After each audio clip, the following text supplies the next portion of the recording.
এত পুরা ভাতা। আল্লাহ আমাদেরকে বিবেক দান করে।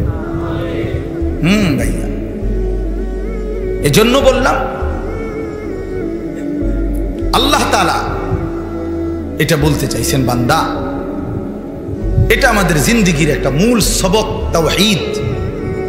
এ কথা আমরা বুঝা, দিল দিয়া অনুভব করা, আমাদের জিন্দেগির মধ্যে এটা গ্রহণ করা,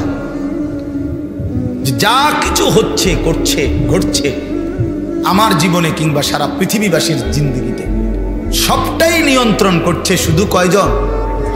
একজন, শুধুই আল্লাহ। এটাই তাওহীদ। এটা এমনি মুখে বলা সহজ, কিন্তু কলিজার মধ্যে এটা মজবুত করা কঠিন।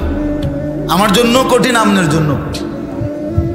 ইদা মাসসাহুশ শাররু জাযুআ ওয়া ইদা মাসসাহুল খায়রু মানুআ। আল্লাহ তাআলা বলেন, আমার বান্দার স্বাভাবিক জিন্দেগি হলো সব কিছু ঠিক মতো চলতেছে চলতেছে চলতেছে, একটু মুসিবত যদি আমি দেই তো একদম হতাশ হয়ে পড়ি। হতাশ, কি রে বিপদ কি আমারই নিকাল দেখলো,